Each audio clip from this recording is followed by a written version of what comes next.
आइए याद करें। खरीफ फसलें आमतौर पर जून में बोई जाती हैं और अक्टूबर में काटी जाती हैं। रबी की फसलें आमतौर पर नवंबर में बोई जाती हैं और अप्रैल में काटी जाती हैं। किसान द्वारा कृषि क्षेत्र में अपनाए जाने वाले कार्यों को कृषि पद्धतियां कहा जाता है। धीली मिट्टी उपयोगी रोगाणुओं और कीड़ों की वृद्धि में मदद करती है। वर्षा या अत्यधिक सिंचाई के कारण उर्वरकों में मौजूद पोषक तत्व नष्ट हो सकते हैं। विभिन्न अंतरालों पर फसलों को पानी की आपूर्ति सिंचाई कहलाती है। खेत से खरपतवार निकालने की प्रक्रिया को निराई गुड़ाई कहते हैं। अमोनिया को नाइट्रेट में परिवर्तित करने की प्रक्रिया को नाइट्रीकरण कहा जाता है।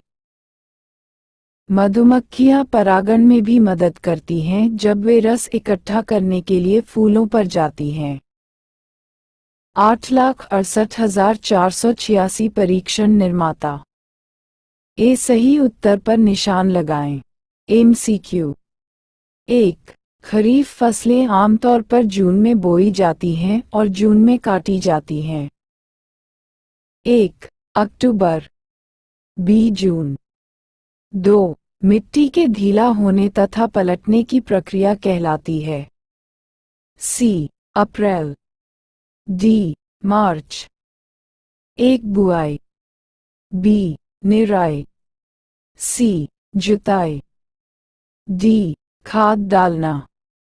1. फूल।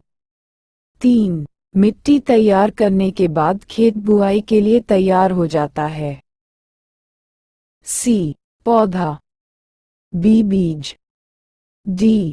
उन सभी को। 4 मानव निर्मित रसायन और अकार्बनिक पदार्थ हैं। 1. खाद। B. उर्वरकों। 5. अधिक समय तक उर्वरकों का उपयोग करने से मिट्टी की उर्वरता प्रभावित हो सकती है। 1. एक छोटी सी अवधि में। B. अंतराल अवधि। C. गोबर। C. लंबी अवधि। 6. पानी आमतौर पर पाइपों की एक प्रणाली के माध्यम से वितरित किया जाता है। 1. Hand pump. B. नदी। D. खाद। D. 1 वर्ष। C. Jet pump. D. Pump. 7. कीटों को नियंत्रित या नष्ट करने के लिए उपयोग किया जाने वाला पदार्थ कहलाता है। 1. वीडसाइड। B. कीटनाशक। C. उर्वरक। D. खाद। ख उपयुक्त शब्दों का प्रयोग कर रिक्त स्थान भरें। 1. जड़ों को मिट्टी में गहराई तक पहुंचने की अनुमति देता है।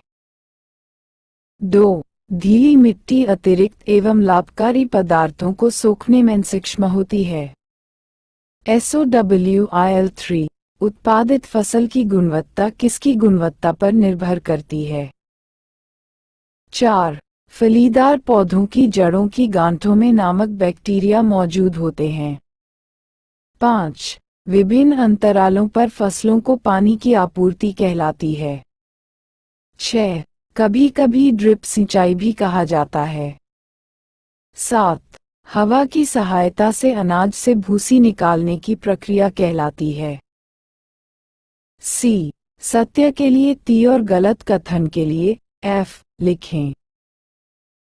1. सबसे पहले खेती की जाने वाली फसलें गेहूं, जौ, चावल और मक्का जैसे अनाज थे। 2. मिट्टी को ढीला करने और पलटने की प्रक्रिया को बुआई कहते हैं। 3.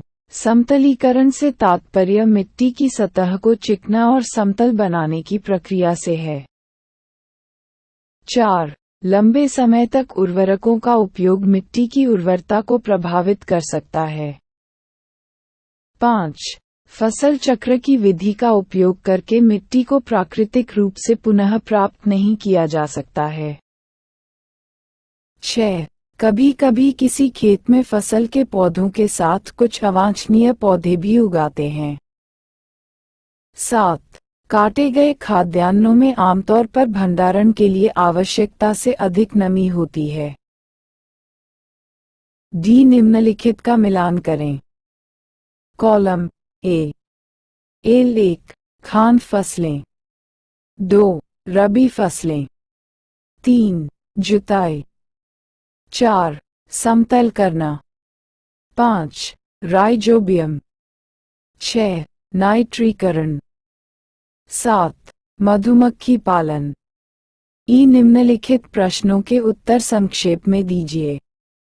कॉलम बी, मधुमक्खियों की देखभाल एवं प्रबंधन। बी, मिट्टी में हवा को रोकने में मदद करता है।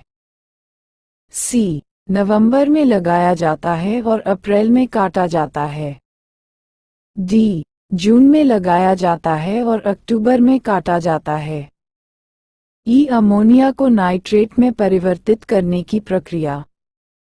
एफ, मिट्टी की सतह को चिकना और समतल बनाना। फलीदार पौधों की जड़ों की गांठों में मौजूद होता है। 1. कृषि से आप क्या समझते हैं? 2. खरीफ फसलों और रबी फसलों में क्या अंतर है? 3. समतलीकरण जुताई से किस प्रकार भिन्न है? 4. फसल चक्र से आप क्या समझते हैं? 5. फसलों में कीटों को कैसे नियंत्रित किया जा सकता है? 6. किसी एक तरीके का उल्लेख करें जिससे निराई गुड़ाई की जा सके। 7. खाद के प्रयोग के 2 लाभ बताइए। 8. बीज बोने की गहराई क्यों महत्वपूर्ण है? 9. नाइट्रीकरण और विनाइट्रीकरण के बीच अंतर बताएं। 10. पशुपालन पर एक संक्षिप्त टिप्पणी लिखें। एफ, निम्नलिखित प्रश्नों के उत्तर विस्तार से दीजिए। 1. वर्णन करें कि आप बीज बोने से पहले अपना खेत कैसे तैयार करेंगे। 2.